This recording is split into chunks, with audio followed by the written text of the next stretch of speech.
Oluvannyuma lwa General Muhoozi Kainerugaba ono nga yaduumira eggye mu ggwanga Uganda okuvaayo ng'ayita ku mukutu gwe ogwa X ogumanyiddwa nga Twitter, n'avaayo n'ategeeza ambasada w'eggwanga lya Amerika okuvaayo mu butongole yeetondere eggwanga Uganda olw'embeera Amerika gye beeyisizaamu, naddala nga bateeka envumbo ku bamu ku bakungu mu ggwanga Uganda omuli okubalemesa okugenda mu mawanga ag'ebweru kw'oteeka n'eggwanga erya Amerika.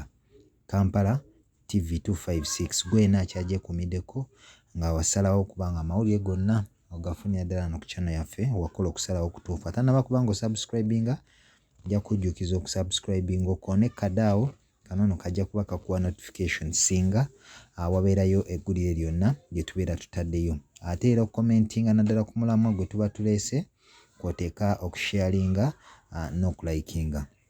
Olunaku olwaleero General Muhoozi avuddeyo n'ategeeza ambasada w'eggwanga erya Amerika mu ggwanga Uganda n'amugamba nti eggwanga Uganda lyafuna obwetwaze era nga essaawa eno teriri wansi w'eggwanga lyonna. General Muhoozi okuvaayo agambye nti bw'otunuulira enkola ambasada w'eggwanga lya Amerika gy'akolamu emirimu gye ayisizza nnyo amaaso n'olugaayo mu mukulembeze w'eggwanga Uganda General Yoweri Kaguta Museveni. General Muhoozi avuddeyo n'ategeeza nti obutasukka lunaku lwa Mande essaawa 3 ayagala okulaba nga ambasada w'eggwanga lya Amerika avuddeyo ne yeetonda mu butongole. Kino nno kiddiridde oluvannyuma lw'eggwanga lya Amerika okuvaayo ne liteeka envumbo ku basirikale b'eggwanga Uganda abasirikale 4 nga ambasada ono alumiriza abasirikale bano okuvaayo ne batyoboola eddembe ly'obuntu.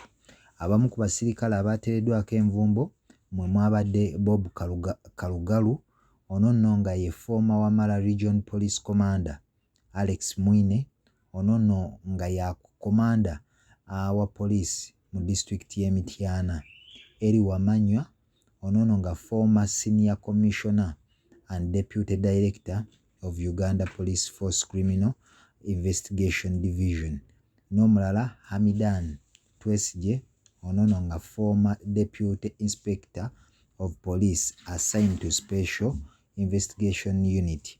Bano nno eggwanga lya Amerika lyabataddeko envumbo nga ebyobugagga byabwe byonna naddala ebisangibwa mu mawanga agakolagana n'Amerika kw'oteeka n'eggwanga lya Amerika okuba nga byakwatiddwa. Ojja kujjukira ambasada w'eggwanga lya Amerika mu mwaka guno gwennyini y'omu ku baakulemberamu okuteeka envumbo era ku sipiika paliamenti y'eggwanga Uganda amanyiddwa nga Right Honorable Anita Among kw'oteeka n'omwami we Fufa President Moses Magogo, ng'era kino kyali kyekuusa ku bulyake n'okutyoboola eddembe ly'obuntu. Muno nno mu bantu abalala era abaateebwako envumbo mwe mwali eyaliko minisita w'e Karamoja omukyala amanyiddwa nga Mary Goret Kitutu n'omukyala amanyiddwa nga Agnes Nandutu. Bano bonna kw'oteeka n'abaami baabwe nabo baateebwako envumbo.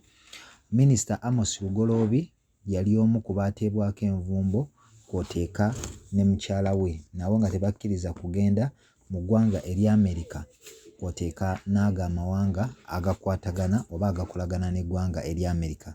Kati nno General Muhoozi yavuddeyo n'ategeeza nti bw'otunuuliramu engeri eggwanga lya Amerika gye ziteeka envumbo ku bakungu, kino nno kyoleka nti eggwanga lya Amerika terissa kitiibwa mu bwetwaze bw'eggwanga Uganda.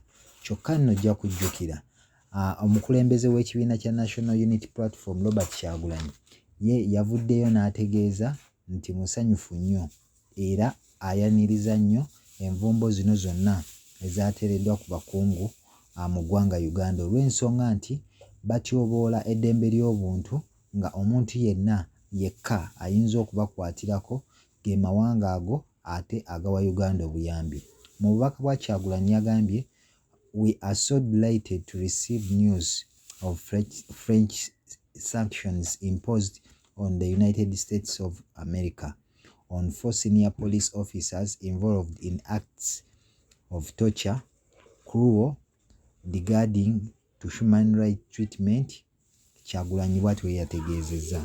Kati nno oluvannyuma lwa General Muhoozi okuwa ekiragiro ng'ategeeza nga ambasada y'eggwanga lya Amerika bw'atalina kusukka lunaku lwa Monday, lyo eggwanga lya Amerika livuddeyo ne litegeeza nga we batali beeteefuteefu kwetondera General Muhoozi Kainerugaba olw'ensonga nti abakungu bonna abateereddwako envumbo obutaddamu kulinnya mu ggwanga lya Amerika batyoboola eddembe ly'obuntu, nga eggwanga lya Amerika lyo terikkaanya na bantu bonna abatyoboola eddembe ly'obuntu, ng'era Uganda yali emu ku nsi ezaasayininga endagaano ezivumirira okutyoboola eddembe ly'obuntu kw'oteeka n'okutulugunya omuntu, ng'omuntu yenna aba avuddeyo n'atyoboola eddembe ly'obuntu nga eggwanga lya Amerika liba lirina okusitukiramu. Kati nno bo bavuddeyo ne bategeeza nti si beetegefu okulaba nga eggwanga lya Uganda balyetondera nga General Muhoozi bw'ategeezezza akawungeezi k'olunaku olwaleero.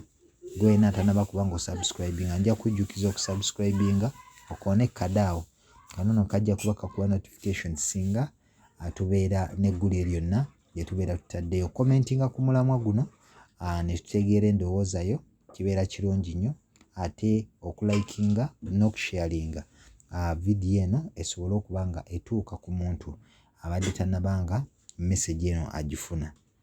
Kankwagalize beera bulungi.